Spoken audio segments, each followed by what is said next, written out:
I think, Bob, what you were saying about us kind of being forced into the same group is really important because we kind of also force ourselves into that group a little bit, not because we choose to, but because we don't have anywhere else to go. Because I think a really big struggle that Asian Americans deal with is not feeling like they belong in a certain Yes. group. And we've talked about this before by being Indian American, but we feel Mm-hmm. like we're too American to be considered Indian and we're too Indian to be considered American or Western. Yes. Mhm. And that is an experience and a struggle that we are not the like that other people deal with all the time as well Mm-hmm. because there are so many other Asian Americans. So because we all struggle with like I'm too this for that and I'm too that for this, Yeah. we make our own group for ourselves where we're like, okay, we are Asian American Mm-hmm. and we deal with the same things emotionally and mentally. And Mhm. then that like uh, that feeling, that connection like gives us that community feeling from the beginning, you know, Yeah. For that like sure. that need to find a group is what gives us the group in the first Mm-hmm. place. And I think society around us has definitely tried to mold us into one or the other, but they're both still big parts of our identities. Like again, specifically talking about us, because some people here lean towards one or the other sometimes. Mm-hmm. But being able to have that bubble, like saying, yeah, we're not one or the other. We're able to share and appreciate both sides of like what makes us who we are is just really nice. Especially when like being treated as one or the other from an outsider's perspective. Mhm. Yeah, and I that's think sometimes even we fail, or like not us specifically, maybe, but our community sometimes does tend to isolate or like, what's the word? Mm-hmm. Like ostracized kind discriminate of. against people who do lean more one way than the Yes. other. Yeah. And it goes both ways. But like one thing that I was reminded of is like I was talking to my friend and her college has like an Indian American association, and she was saying like the board or like the leaders of the club or whatever are all like Indian Americans who have grown up in the US. But then like when they have people come in from India, like international students, they like make fun of them for having an accent and stuff. Yes. And Mhm. it's like, Yeah. what? I that's definitely something that we need to work on. And it's also because we're so forced to assimilate, like almost to Yeah. a matter of survival, Mhm. because we know, because I'm pretty sure every single one of us, when we entered daycare or preschool, had Indian accents because of our Oh, for parents. sure. But Oh it yeah. went away, it goes away immediately. Mm-hmm. And then because of that, it's also having that duality of most of us when we talk at home is not the same way that we talk when we're at school. Yeah.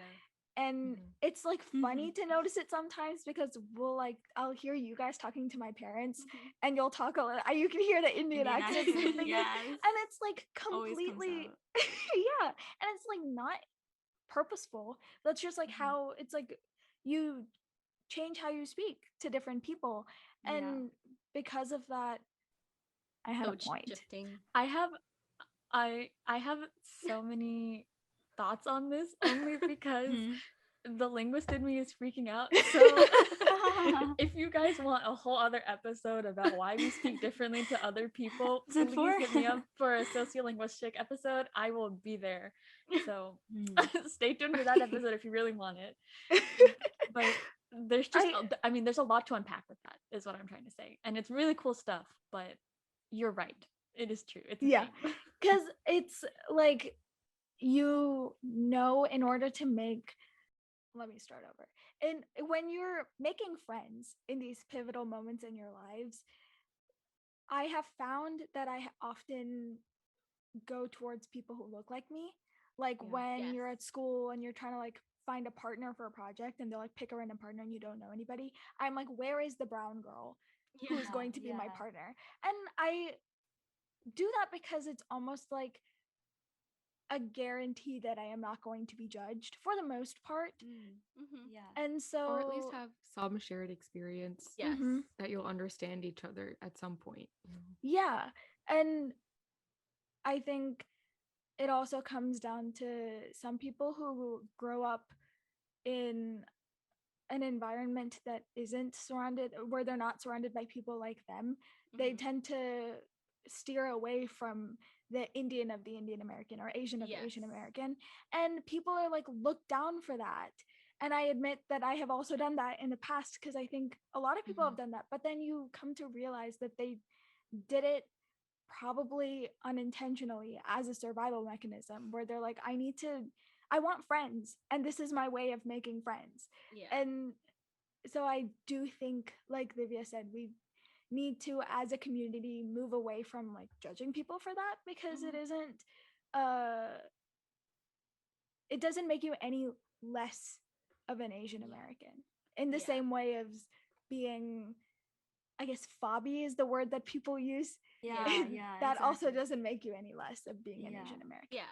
I think in a way, I don't want to say like all Asian Americans share, but we have that like mental health or mental state where we know what it's like to have our feelings invalidated when it Mm. comes to like not being able to fit into a group or being expected to always be grateful for our privilege.